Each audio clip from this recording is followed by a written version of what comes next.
Shimasu! Olá, mestres, faixas pretas, professores, praticantes e admiradores de artes marciais, tudo bem? Bem-vindos à primeira aula da Semana da Filosofia Marcial.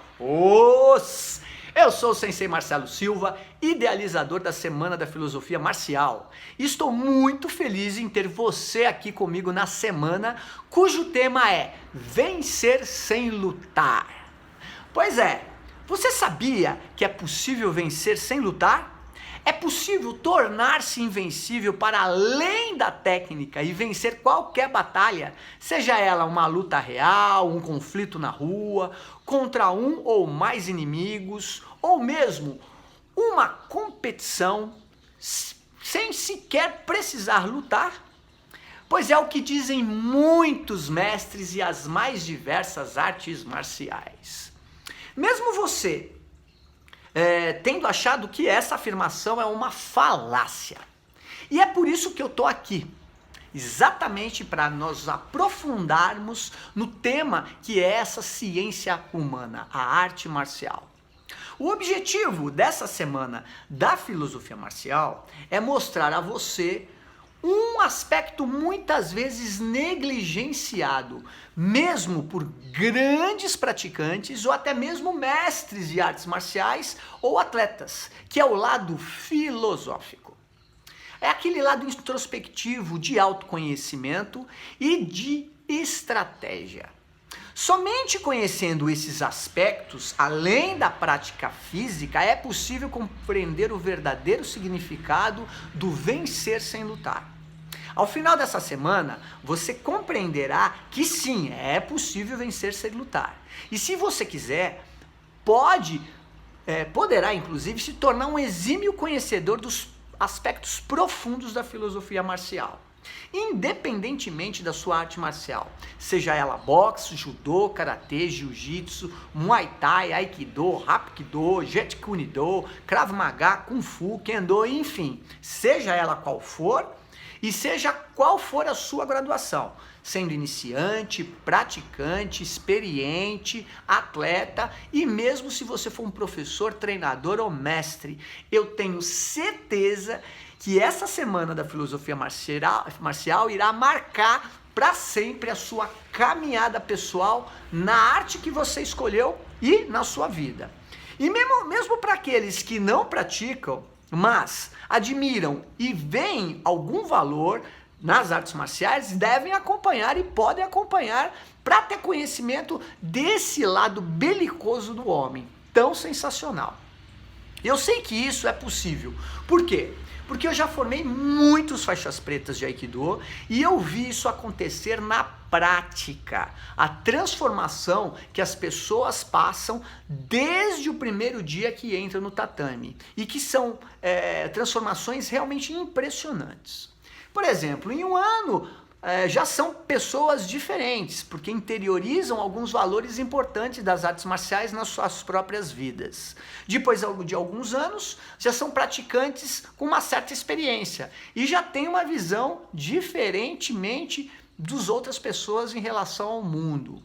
Mas alguns anos adiante, quando essas pessoas se formam, faixas pretas, normalmente se tornam também professores e cidadãos diferenciados por completo, prontos a servir a sociedade com um sentimento de dever, de respeito, de compromisso e de honra que seriam impensáveis se estas pessoas nunca tivessem pisado no tatame.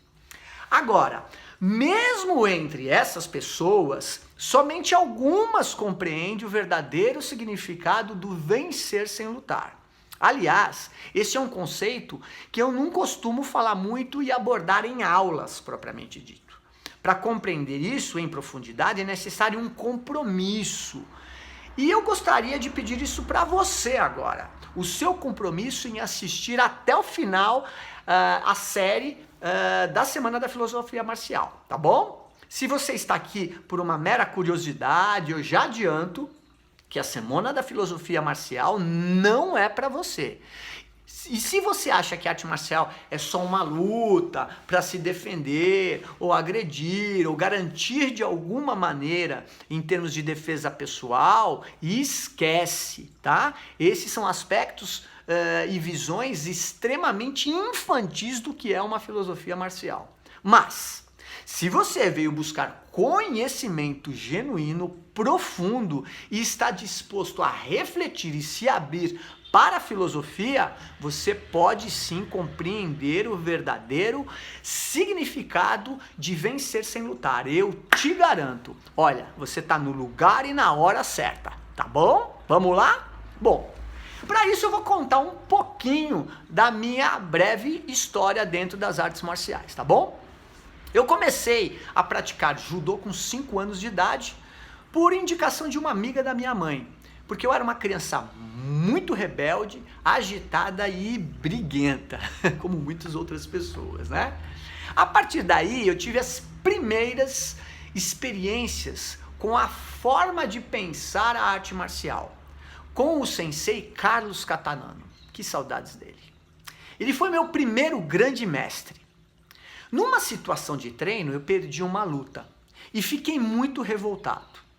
E ali, naquele momento, eu tive a minha primeira lição da filosofia marcial, aprendendo que nem sempre se ganha e que é preciso perder muitas vezes, mesmo contra a vontade, contra todos os esforços que você faz no momento, para poder se superar. Isso ficou grudado na minha memória e de uma forma muito nítida. E olha que eu tinha só 5 anos de idade. Depois disso, eu pratiquei outras artes marciais, como capoeira, karatê. E quando eu tinha por volta de 18 anos, eu encontrei o Aikido.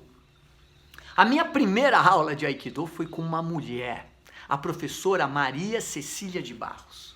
Eu fiquei impressionado com a forma que ela manipulava as pessoas, muito mais fortes do que ela, apenas com a técnica. Então eu comecei a entender e perceber a profundidade que envolve uma prática marcial. Não é só uma coisa de força, mas tinha uma coisa muito mais profunda. No ano de 1990, eu entrei para a Faculdade de Educação Física.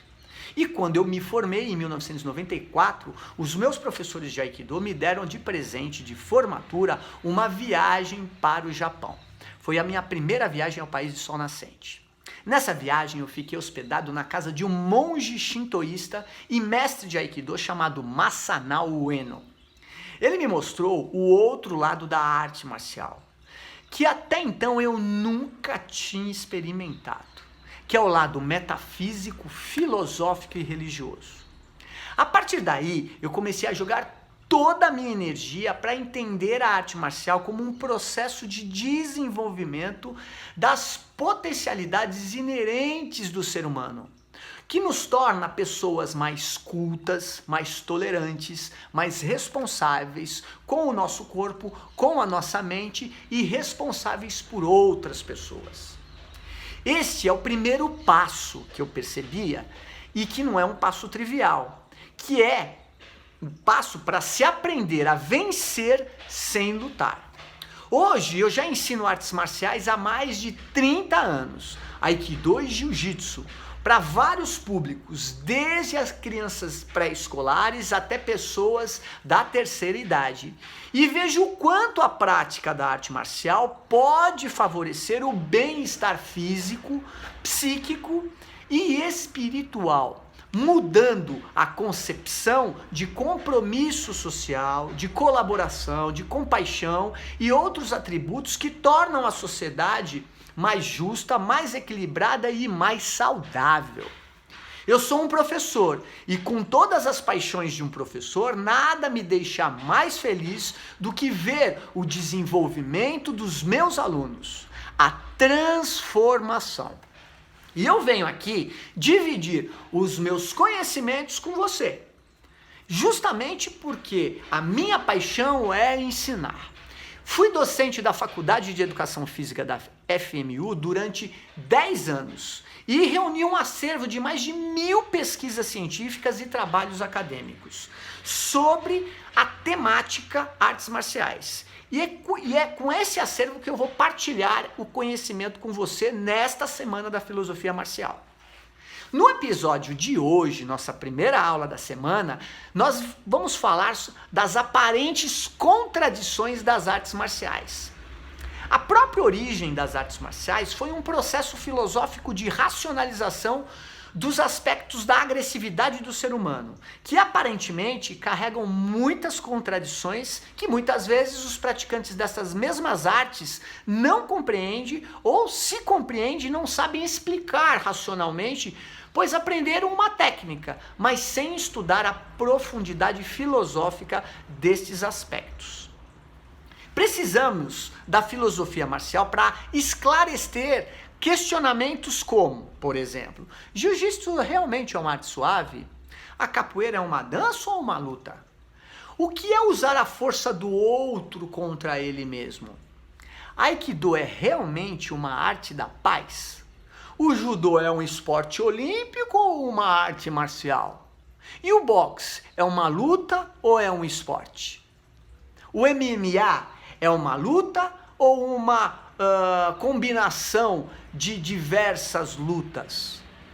Qual é a diferença entre esporte, luta e arte marcial? Qual é a melhor arte marcial?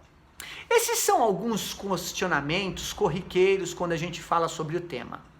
E muito se fala a respeito de como as artes marciais conduzem o indivíduo a um aprimoramento de suas capacidades físicas, intelectuais, morais, éticas e espirituais.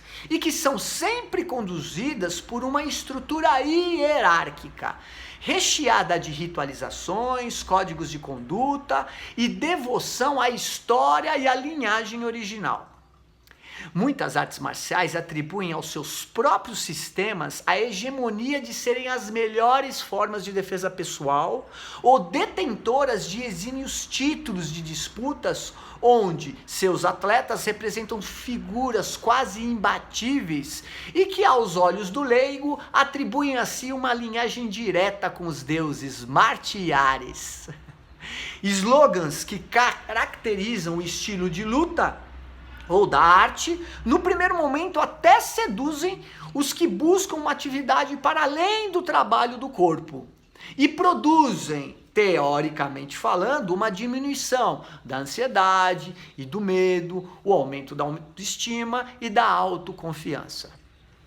Mas é preciso um olhar mais profundo, com discernimento, tanto por parte do praticante como do instrutor. A filosofia permite, inclusive, que o não praticante da modalidade, ou de uma arte marcial, ou de uma luta, tenha uma visão mais crítica e reflexiva. Esta é uma análise fundamental para quem pratica outras artes marciais, para poder compreender como as coisas são de fato. O jiu-jitsu como a arte suave, o karatê de mãos vazias, o aikido como a arte da paz, o judô como o caminho da suavidade, né? A capoeira como uma dança, o MMA como um esporte, enfim, todas elas hoje são conhecidas pelo grande público, ainda de uma maneira superficial, que carregam inerentemente um estereótipo, tanto para os leigos como para aqueles que praticam as artes marciais. Este processo de disseminação de cada arte tem até o seu lado positivo, óbvio, né? Mas carregam também, inclusive, um fenômeno de mercado e que dentro do processo evolutivo que acompanha a própria sociedade rompem muitas vezes com as raízes mais profundas e mostram explicitamente o contrário do que prega cada arte marcial. Como, por exemplo, violência física com resquícios de crueldade, brigas políticas entre grupos e associações, egos exaltados, fatos históricos deturpados, atribuições pessoais de conquistas que não ocorreram, valorização extrema de competições e torneios que transformam o discípulo em atleta de alto nível. São algumas concepções que afastam as artes marciais do seu verdadeiro significado. aquele lado sombrio que todos que possuem algum mérito ou demérito insistem em projetar nos outros, escondendo normalmente o lado da fraqueza, da esperteza imoral e da clara falta de ética que permeia uma prática marcial e evidenciam isso de maneira clara para aquele que domina a reflexão filosófica. E muitas dessas figuras, que aqui eu defino como graduados, apresentam técnicas realmente muito competentes, mas atitudes opostas às normativas do bom convívio social.